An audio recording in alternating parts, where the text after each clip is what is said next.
Hi hello welcome to Kiran TV news. Mudragada Padmanabha Reddy గారు కావచ్చు, అంబటి రాంబాబు గారు కావచ్చు, పవన్ కళ్యాణ్ గారిని టార్గెట్ చేస్తూ కొంతమంది బ్లాక్మెయిల్ చేస్తున్నారు, కొంతమంది ఆయన మీద తిరగబడుతున్నారు, ఇంకొంతమంది ఇంకొన్ని రకాలుగా విమర్శలు అయితే చేస్తారు. ముఖ్యంగా అంబటి రాంబాబు గారి కూతురు మౌనిక అనుకుంటా ఆమె పేరు, ఆమె కూడా మాట్లాడుతున్నటువంటి పరిస్థితి, పవన్ కళ్యాణ్ గారిని ప్రశ్నిస్తున్నటువంటి పరిస్థితి. దీని మీద మనతో పాటు ప్రముఖ రాజకీయ సామాజిక విశ్లేషకులు చంద్రశ్రీనివాస్ గారు ఉన్నారు. ఆయన తెలుసుకుందాం. సార్ నమస్తే. నమస్కారం అండి. ముద్రగడ గారు కావచ్చు, ముఖ్యంగా అంబటి రాంబాబు గారి ఇష్యూ గురించి చాలా మంది బయటకు వచ్చి మాట్లాడుతున్నారు. కాపు నాయకులు అనేటువంటి వ్యక్తులు, మన అంబటి రాంబాబు గారి కూతురు ఆమె కూడా పవన్ కళ్యాణ్ గారు మీ అండదండలు చూసుకునే ఇలా రెచ్చిపోతున్నారు, కాపులుగా మేము పుట్టినందుకు గర్విస్తున్నాము, మీరు ఇలా చేయటం కరెక్ట్ కాదు, మా నాన్నని చంపేస్తారా ఏంటి అనేటువంటి మాట. అంటే అవసరం వస్తే ఇబ్బందుల్లోకి వెళ్తే మీరు జైలు జీవితం గడిపితే అప్పుడు కాపులు గుర్తొస్తారు. ఎంతవరకు హరీష్ గారు ఇది కరెక్ట్ కాదు కదా. ఓకే, కాపులు నిర్ణయాత్మక శక్తిగా ఉన్నారు. సింగిల్ లార్జెస్ట్ కమ్యూనిటీ 22-24% ఉన్నారు ఆంధ్రప్రదేశ్లో.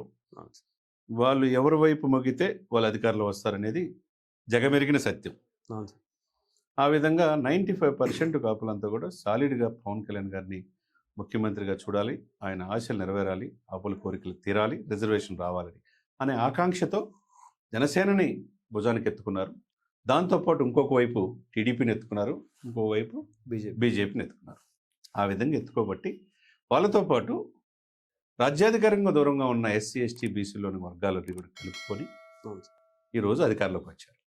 ఆ వచ్చిన ఫలాలు అనుభవిస్తూ ఉన్నారు. ఇప్పుడిప్పుడే అసలు రాష్ట్రానికి రాజధాని లేదు అనే పరిస్థితి నుంచి అమరావతి రాజధాని డే అండ్ నైట్ పనులు జరుగుతూ ఉన్నాయి. ఇక ఇద్దరు మంత్రులు మారారు, కానీ పూర్తి అవగాహన లేని అంబటి రాంబాబు గారు లాంటి వాళ్ళు మినిస్టర్ అయ్యి పోలవరం ఏంటో నాకు తెలియదు అనే పరిస్థితి నుంచి పోలవరం 2027 చివరికి పూర్తి అవుతుందనేది నిమ్మల రామానాయుడు ద్వారా కనపడుతూ ఉంది. రోడ్లు అస్తవ్యస్తం అయిపోయి 100 మంది చనిపోయే పరిస్థితి నుంచి రోడ్డు సస్యశ్యామలం ఉన్నాయి.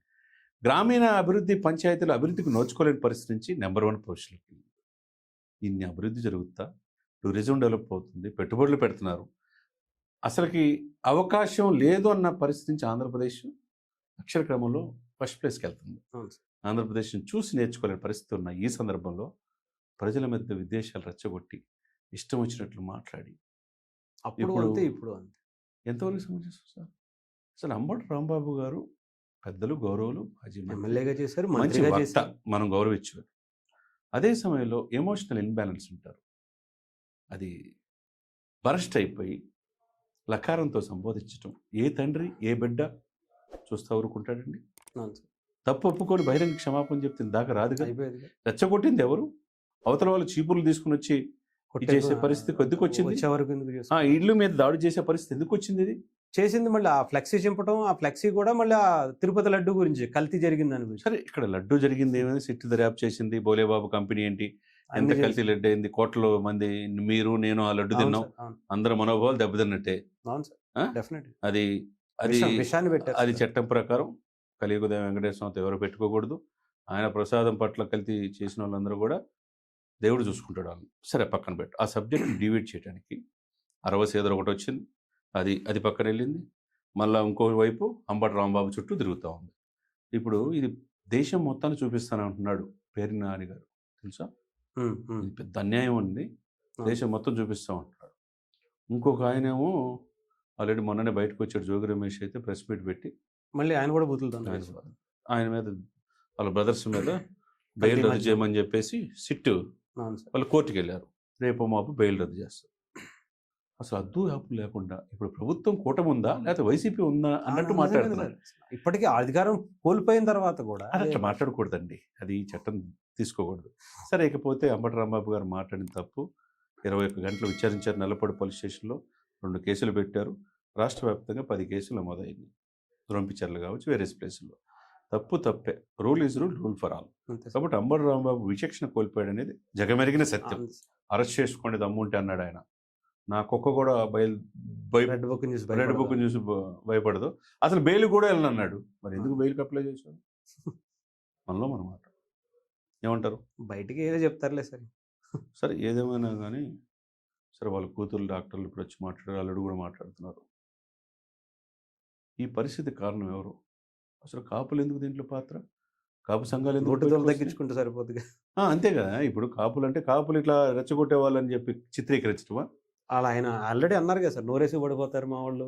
ఇప్పుడు ఇంటర్వ్యూలు కూడా బయటకు వస్తుంది. ఇప్పుడు ఈయన ఇంతమంది కాపుల ముందు కాపులు తాగుతారు, సరే తింటారు ఇలా తప్ప దేనికి నాన్నగారు పనికిరారు. కాపులకి ఏదైనా చేసుంటే రంగా గారి పేరు కృష్ణా జిల్లాకు పెట్టించాల్సిందిగా జగన్మోహన్ రెడ్డి గారు ఒప్పించి అవును సార్. కాపులకి రిజర్వేషన్ అంశాన్ని చేయాల్సింది కదా. అవును సార్. కాపులకు 2,000 కోట్లు ఇస్తామని చెప్పింది రూపాయి కూడా ఇకున్నప్పుడు కాపు కళ్యాణ మండపాలు క్యాన్సిల్ చేసినప్పుడు ఎందుకు ఈ అంబటి రాంబాబు గారు అడగలేకపోయారు? తెలుసు కదా కాపుల శక్తి ఏంటో, అవును సార్. పవన్ కళ్యాణ్ గారి శక్తి అని తెలుసు కదా, తెలిసింది కదా ఇప్పటికి. జనసేన పవన్ కళ్యాణ్ గారి తల్లిని ఎవరు దూరంపూడి చంద్రశేఖర్ ఎంత ఇష్టం వచ్చినట్టు మాట్లాడారు. పోసానికి అప్పుడు మీ కాపులు కనపడలేదా? ఇప్పుడు కాపు అనేది పవన్ కళ్యాణ్ గారు వృద్ధి, మిగతా కులాలు దూరం చేయాలనా? ఆయన కులాలకు కలిపే సిద్ధాంతంలో ఆయన ముందు వెళ్తా ఉంటే అసలు పవన్ కళ్యాణ్ సబ్జెక్ట్ ఏంది? ఇప్పుడు మీ మీద దాడి చేసింది ఎవరు? అవును. వాళ్ళని అడగండి. అంతే. ఎందుకు చేయాల్సి వచ్చిందో వాళ్ళు ప్రశ్నించండి. జనసేనకి సంబంధం ఏంటి దీంట్లో? పవన్ కళ్యాణ్ గారు మీరు నేను కాపు కులస్తురాలని చెప్పాడు. కాపు కులం మీ నాన్నకి మీకు ఇప్పుడు గుర్తొచ్చిందా? ఇదేంటి? ఆయన ఇవన్నీ ఒక ఎత్తు అయితే ముద్రగడ పద్మనాభరెడ్డి గారు ఆయనకేం పని సార్ కాపులది? ఏ హక్కు ఉందని రెడ్డి గారిని పెట్టుకున్న తర్వాత ఆల్రెడీ అయిపోయింది కదా, ఆర్డినెన్స్ కూడా వచ్చింది. అది రెడ్డి అని చెప్పి నువ్వు పెట్టుకొని కాపులు మొత్తాన్ని మార్చుకుంది కూడా మళ్ళీ ఇంకో కాపు నాయకుడిని ఓడిస్తానని చెప్పి. ఓడించానని మార్చుకున్నాడు. నేను రాజకీయాలు ఉండని అన్నాడు. మరి ఆయన రాష్ట్రం నుంచి కాపుల్ని బయటపడేస్తా ఉన్నాడు. రెడ్డి గారికి రెడ్లు సౌభాగ్యం గురించి వాళ్ళ అభివృద్ధికి పాటుపడాలి కానీ మీరు కాపులు మీరు రిజర్వేషన్ తీసుకురాలేకపోయారు. మీరు పోయి జగన్మోహన్ రెడ్డి గారి పక్కన పార్టీలో ఉన్నారు, పేరే మార్చుకున్నప్పుడు మీరు కాపుల గురించి ప్రస్తావించకుండా ఉంటే మంచిది అనేది చాలామంది విఘ్నులు చెప్తున్నమాట. కాబట్టి వీళ్ళందరూ దెయ్యాలు వేదాలు వలిస్తున్నట్టుగా కనపడతా ఉంది. ఏమంటారు హరీష్? నిజమే సార్, అంతేగా సార్. ఎవరి గురించి మాట్లాడుతున్నారు? ఇప్పుడు కాపుల గురించి మాట్లాడాలంటే హరిరామజోయ గారికి కక్కుంది అంతే, లేకపోతే చనిపోయిన ఈయన మిర్యాల వెంకటరావు గారి, తర్వాత గాల సుబ్రహ్మణ్యం గారు, రంగా గారి ఫ్యామిలీకో మిగతా నాయకులకో ఇటువంటి వాళ్ళకి కాపుల గురించి మాట్లాడే హక్కు ఉంది. ఆశా గారికో వాళ్ళ కూతురు వాళ్ళకి హక్కు ఉంటుంది. కాపులు నాకు ఓట్లు వేయలేదు, కాపులు అసలు తాగుబోతులు తిరుగుబోతులు అని చెప్పి నాకు ఓట్లు లేదు బహిరంగ సత్రపల్లిలో బాధ వ్యక్తం చేసావు కదా. అందులో నువ్వు నీ ఓటమికి ఎలక్షన్ కమిషన్ కారణం అని హైకోర్టుకి వెళ్ళాడు తెలుసా మీకు? ఎలక్షన్ కమిషన్ మీద వెళ్ళిన ఏకైక వ్యక్తి అంబటి రాంబాబు గారు. అంటే చూడండి, అంటే మీరు ఓడిపోతేనేమో కాపులు ఓటేయలేదా, ఇప్పుడు కాపులు గుర్తొచ్చారా? కాకపోతే వాళ్ళ కూతురు వాళ్ళు కూడా పాపం రాజకీయాలు పోతే తెలియవు. సరే ఏదైనా కానీ వాళ్ళ నాన్న తప్పు చేశాడు అనేది వాళ్ళకి తెలిసినా ఇక్కడ ఏదో మేకపోతే గాంభీర్యం ఉన్నట్టుగా ప్రయత్నం చేస్తున్నాను తప్పితే కాపులు నిజాయితీగా వాళ్ళ పనులు ఎమోషన్ గా మమ్మల్ని నా కాళ్ళు పంగలా జాపించారు. ఇవన్నీ సార్ 21 గంటలు ఏడుస్తున్నారు కదా సార్. గుంటూరు పక్కనే ఉన్న నల్లపాడు పోలీస్ స్టేషన్ లో ఉంటే వాళ్ళు ఎందుకు కొడతారు సార్? మనలో మనమాట నీకు ఇట్లాగా బాధపడ్డారంటే అంటే మేము నాకు తెలిసి అసలు నిజంగా అలా ట్రీట్మెంట్ ఇస్తేనే బాగుంటదేమో అనిపిస్తుంది సార్. ఇలాగా ఏ పార్టీ అయినా కానివ్వండి, ఇలాంటి భాష ఇవి ఆలోచన రాకుండా ఉండాలంటే ఇలాంటి ట్రీట్మెంట్ ఇస్తేనే భయపడతారు. అది చట్టం దృష్టిలో వాళ్ళు మనం దాంట్లో మాట్లాడకుండా ఉండాల్సింది. వాళ్ళ పని వాళ్ళు చేస్తారు. Rule is rule for all. ఎవరు నోటికి వచ్చినట్టు భావ ప్రకటన స్వేచ్ఛ ఉంది, ఆర్టికల్ 21, ఆర్టికల్ 14, ఆర్టికల్ 17 విస్మరిస్తారో చట్టం తన పని తను చేసుకుంటుంది.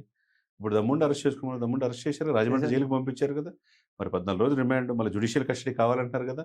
తెర వెనక ఎవరు చెప్పించారని చెప్పి అంటున్నారు కదా. మీరు చెప్పినవన్నీ కూడా ఆడియో విజువల్స్ అన్ని కూడా ఉన్నాయి కదా బయటకు వస్తుంది. లోపల నుంచి ఆళ్ళ తీసుకున్నాయి కూడా పోలీసులు క్లియర్ చేసి వెళ్ళిపోండి అంటుంటే కూడా అర్థం దింపు అని చెప్పి ఎవరు కులాల రెచ్చగొడుతున్నారు, మతాల మధ్య రెచ్చగొడుతున్నారు అనేది పోలీసు విచారణలో తెలియదు. కోర్టులు కావాల్సింది సాక్ష్యాలే. కాబట్టి కాపులు ఎప్పుడు లేని విధంగా నిర్ణయాత్మక శక్తిగా రాజకీయాలు ఎదుగుతున్నారు, రిజర్వేషన్ కోసం పోరాడుతున్నారు.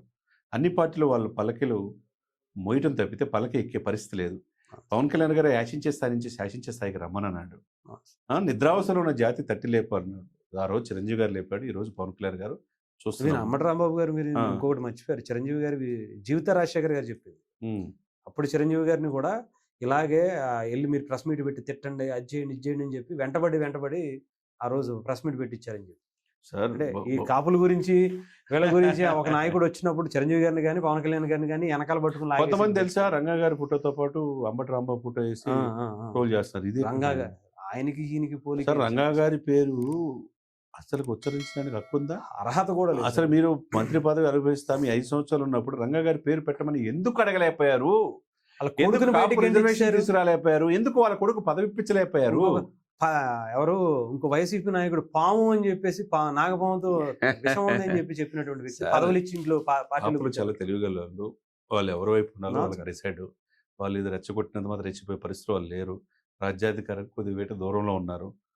వాళ్ళ పిల్లలకి రిజర్వేషన్ కోసం పోరాడుతున్నారు. అది ఇప్పుడుది కాదు, అవును సార్. తరతరాల నుంచి. రాజశేఖర రెడ్డి గారు ఉన్నప్పుడు సాంఘిక సంక్షేమ సాధికారతల భాగంగా కాపులు బీసీలు జరుస్తామని చెప్పారు, చేయలే. అవును. చేయిన తర్వాత సోనియా గాంధీ దగ్గరికి వెళ్ళారు, చేయాల్సిన అవసరం ఉందని చెప్పాను. రిజర్వేషన్ చంద్రబాబు నాయుడు గారు తీసుకొచ్చారు, మళ్ళీ ఈయన ఆపేశాడు. మళ్ళీ ఇప్పుడు చంద్రబాబు నాయుడు గారు వచ్చారు. కాపులకు రిజర్వేషన్ చేయాల్సిన ఆవశ్యకత కూటమికి ఉంది. అవును సార్. బట్ ఏదైనా కానీ కాపులు రెచ్చగొడితే రెచ్చిపోయింది. వాళ్ళ పిల్లలు చదువుకుంటున్నారు, వాళ్ళ హక్కుల కోసం పోరాడుతున్నారు. అనవసరంగా దీంట్లో లేనిపోంది ఏదో రుద్ది టీడీపీకి జనసేనకి గ్యాప్ తేవాలని, ఇది కాపులకి. పబ్బం గడుపుకోవాలని, మన్నా మేము అధికారం రావాలని ఆల్రెడీ విజయసాయి రెడ్డి గారు తెలుసు. ఈ కూటమిని ఎడగొట్టలేనంత వరకు మీరు అధికారం రారు. పవన్ కళ్యాణ్ రాజకీయాలు ఉన్నంత వరకు జగన్ మళ్ళా అధికారులు రాడని చెప్పి సాక్షాత్తు విజయసాయి రెడ్డి గారు చెప్పారు. ఆ పార్టీ నేతే మొన్నటిదాకా ఉన్న వ్యక్తి. కాబట్టి అది అర్థం చేసుకోవాలి. ప్రజలు చాలా తెలియగలరు. ఆంధ్రప్రదేశ్లో రెచ్చగొడితే రెచ్చిపోయే పరిస్థితులు ఇప్పుడు లేరు. చాలా క్లారిటీతో ఉన్నారు. అన్నీ తెలుసు ప్రజలు. అందుకే ఇలా కూర్చోబెట్టారు. రైట్ సార్, ఏదైనా thank you sir, thank you so much.